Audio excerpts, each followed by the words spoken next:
Hola a todos y todas. Nos encontramos en los estudios de Buena Vista Social Club, donde se graba El Rincón de Atso. Queremos agradecer al director del CEIS, doctor Nicolás Quiroga, por permitirnos este formato. Como muchos saben, Carlos no puede realizar actividades presenciales, solo actividades en aulas reconfiguradas en modalidad híbrida. Una pregunta recurrente que nos hacen es si hacemos historia pública. Y esta cuestión la trasladamos a esta jornada, al interpelarnos. Aportes de la historia, ¿historia pública o no? Este planteo gestado por Francisco Colonna es el que se convirtió en el título indicado. Sin embargo, nos gustaría definir nuestro trabajo. Este se enfoca en la producción de material didáctico digital, especializándonos en la realización de contenidos audiovisuales educativos. Vamos a abordar tres cuestiones. La primera habla de los orígenes del proyecto Aportes de la Historia para comprender los caminos que hemos recorrido. Por ello, permítannos recordar que hace 8 años el Grupo Sociedad y Estado decidió poner en línea la web Aportes de la Historia. El objeto fue producir textos escolares junto con la traducción de fuentes, publicación de fuentes éditas o inéditas, además de cita de autor y la confección de cartografía propia. La producción está orientada a un público determinado, alumnos y docentes de colegios medios, en un proceso de enseñanza-aprendizaje. Esta web es parte de lo que se designa como espacio multimedia o de hipermedia.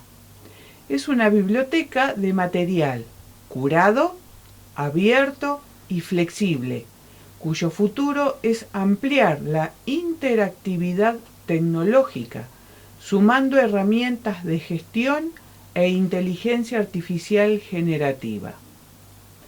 Una nueva agenda se abre en la pedagogía y la didáctica. ¿Cómo se enseña y se aprende con materiales didácticos hipermediales? ¿Y cuál va a ser el impacto de cambiantes tecnologías?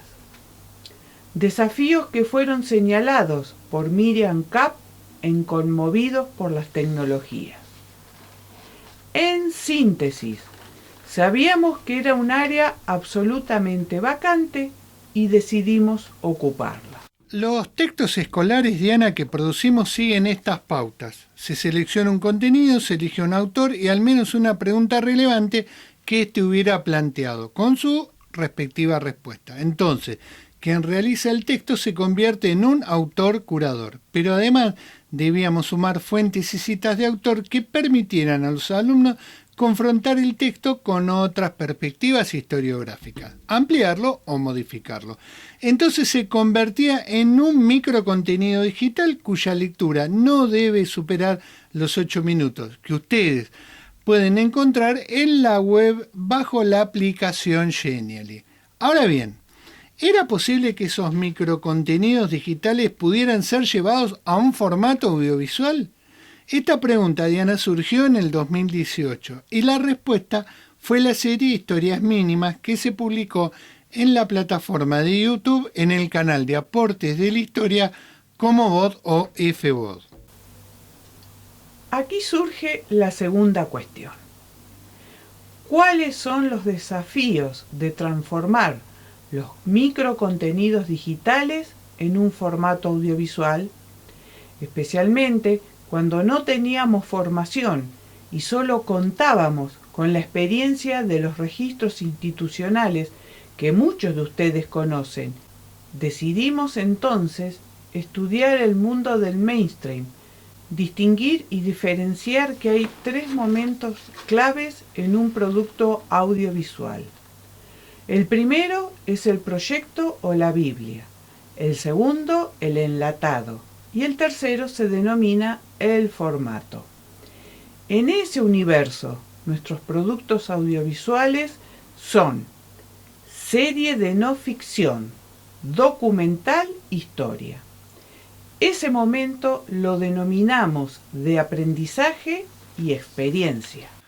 Entonces, Diana, nos propusimos conformar una productora que garantizara tener los recursos materiales para realizarlo nosotros mismos.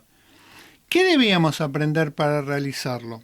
A modo de ejemplo, y esto no es un detalle menor, dominar el uso de la cámara, que presupone comprender cuestiones que detallamos y que son importantes en nuestras producciones, como el filtro, el lente, el sensor y el procesador. Además es central entender el triángulo de exposición en interiores o exteriores, o temas como el encuadre o el plano. Además entendimos que la profundidad de campo, Diana, sería central al momento de exponer algún guión. Y esto también vale para los que usan el celular como dispositivo de registro. La luz fue otro elemento central de aprendizaje junto al escenario o escenografía. Aprendimos que se ilumina la escenografía y este es el desafío más difícil de dominar junto al sonido. Cuando empezamos a entender las partes, se produjo un momento revelador. Podíamos leer y reconocer las imágenes y estilos de distintas producciones audiovisuales. Estábamos aprendiendo desde otro lugar cómo leer una imagen fotográfica o cinematográfica y reconocer muchas de las partes que les hemos señalado y saber cómo se realizaban. Eso significó desandar muchos caminos del tratamiento de la imagen o cómo pasar un filme en el aula. La pandemia nos encontró en un momento de transición. Ya teníamos una cámara de entrada profesional y abandonábamos el mundo de las cámaras DSLR. Aquí, Diana, surge la siguiente pregunta. ¿Qué estamos haciendo? En este punto teníamos cientos de horas observando documentales y las distintas estéticas para desarrollarlos. Memory, The Origin of Alien, fue el marco conceptual a replicar, en especial en el momento de las entrevistas. La pandemia fue un momento muy crítico porque el equipo de producción no se reunía presencialmente. Sin embargo, se decidió avanzar sobre lo que llamamos la serie Historias Coloniales, con 26 capítulos en el 2020, 21 en el 2021 y 19 en el 2022 respectivamente. Cada capítulo de Diana Ocorte no debía superar los 10 minutos. En cada capítulo vas a encontrar un voice-over presente que desarrolla el guión. Luego, en postproducción, se agregan imágenes y palabras claves a modo de registro en un pizarrón. Esto se ha convertido, Diana, en un estilo propio distintivo.